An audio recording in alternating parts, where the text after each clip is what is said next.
சொல்லுங்க உங்களுடைய காதலிக்கிட்ட ஒரு 2K கிட்ஸா நீங்க என்னெல்லாம் எதிர்பார்க்குறீங்க? லவ் பண்ற முன்னாடி வரைக்கும் நமக்கு டைம் ஸ்பெண்ட் பண்ணுவாங்க சார்.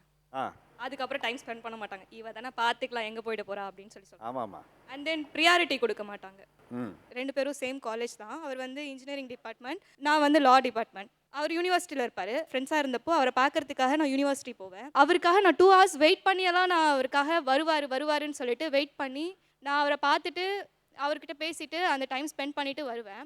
ஸோ அதுக்கப்புறம் லவ் பண்ணதுக்கப்புறம் நான் ஒரு 10 நிமிஷம் வெயிட் பண்ண வச்சதுக்கு அவர் வந்து என்கிட்ட சண்டை போட்டார். ஸோ அது எனக்கு வந்து ரொம்ப ஹர்ட்டாக இருந்தது. அதனால இப்ப இந்த காதல் எப்படி போயிட்டு இருக்கு? இல்லை சார், அது பிரேக்கப் ஆயிடுச்சு. இந்த பிரச்சனைலையா? இதனால இல்லை சார், ஆக்சுவலாக அவர் வந்து மேரேஜ் வேண்டாம், ஜஸ்ட் லவ் மட்டும் போதும் ம். அப்படின்ற மாதிரி சொன்னார். ஆனால் எனக்கு அது அக்செப்ட் பண்ணிக்க முடியல. பட் நீங்க லவ் பண்றதுக்கு முன்னாடி அத அவர்கிட்ட பேசிக்கலையா? அவருக்கு அப்படிப்பட்ட ஒரு எண்ணம் அது இருக்குன்னு அவர் அந்த தெரிஞ்சுக்கலையா? மைண்ட் செட்டில் தான் இருந்தார். நான் அவர்கிட்ட கிளியராக சொல்லிட்டேன், எக்ஸ்பிளைனும் பண்ணிட்டேன். ம். நீங்கள் வந்து என்னை மேரேஜ் பண்ணிக்கிறதா இருந்தால் மட்டும் நம்ம லவ் பண்ணலாம், இல்லைனா எனக்கு வேண்டாம் அப்படின்னு சொல்லிட்டு நான் ஓப்பனாக சொல்லிட்டேன். பட் இருந்தாலும் வந்து அது அவர் அந்த டைமில் ஓகேன்னு சொல்லிட்டு நம்ம லவ்க்குள்ளே வந்துட்டு அதுக்கப்புறம் வந்துட்டு அவர் இல்லை எனக்கு வந்து லவ் மேலே ட்ரஸ்ட் இருக்குது, பட் வந்து எனக்கு மேரேஜ் மேலேயும் கமிட்மெண்ட் மேலேயும் எனக்கு வந்து ட்ரஸ்ட் இல்லை அப்படின்னு சொன்னார். சரி வேண்டாம், இதுக்கப்புறம் இது செட் ஆகாது அப்படின்னு சொல்லிட்டு நானே பிரேக்கப் பண்ணியாச்சு. அதுவும் இல்லாமல் எனக்கு என் அம்மா அப்பா ஃபேஸ் ஞாபகம் வந்துருச்சு.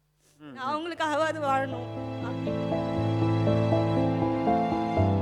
சொல்லிட்டு தான் நீங்க லவ் பண்ணிருக்கீங்க. நீங்க அவர்கிட்ட திருப்பி கேட்டீங்களா? சார், நான் ஒரு லா ஸ்டூடெண்ட். நான் நினச்சிருந்தா அவர் வந்து அவர் மேலே கேஸ் போட்டிருக்கலாம், என்ன வேணால் பண்ணியிருக்கலாம். பட் எனக்கு வந்து ஒரு லவ்வை வந்து பிரேக் பண்ணணுமா அப்படின்ற மாதிரி எனக்கு ஒரு தாட் வந்துருச்சு. நீங்க சட்டம் படிச்சிருக்கவங்கனால இதை தெரிஞ்சுக்கணும்னு நான் ஆசைப்படுறேன்.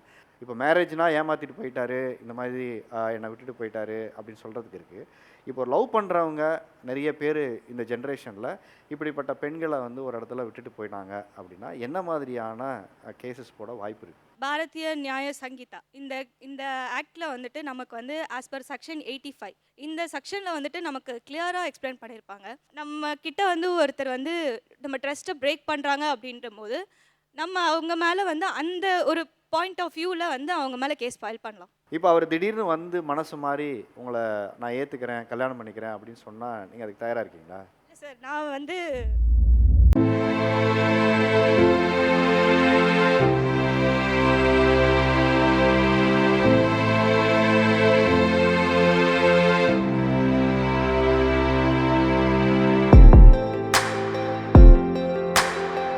ஃப்ரெண்டு வந்து 2 டேஸ் பிஃபோர் கேட்டிருந்தா கிளாஸில், நீ அவரை அக்செப்ட் பண்ணிப்பியா அப்படின்னு சொல்லி கேட்டிருந்தா.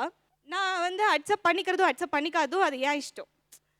ஆனால் வந்து அவர் நான் ஒரு வேளை அக்செப்ட் பண்ணிக்கிட்டேன்னா என்னோட பாயிண்ட் ஆஃப் வியூ எப்படி இருந்ததுன்னா, ஓகே நான் அவர் அக்செப்ட் பண்ணிக்கிட்டேன் அப்படின்னா அவர் வந்து நான் அந்த வார்த்தையை சொல்லி லைஃப் லாங் ஹர்ட் பண்ணிடுவனோ அப்படின்ற ஒரு தாட் எனக்கு வந்துக்கிட்டே இருக்கு. அந்த வார்த்தைன்னா எந்த மாதிரி வார்த்தை? அவர் சொன்னதை திருப்பி கேட்டு உங்களுக்கு? இல்லை சார், நீங்கள் ஃபஸ்ட்டு என்னை விட்டுட்டு போனீங்க தானே அப்படின்னு ஒரு பேசிடுவனோ அப்படின்னு எனக்கு ஒரு.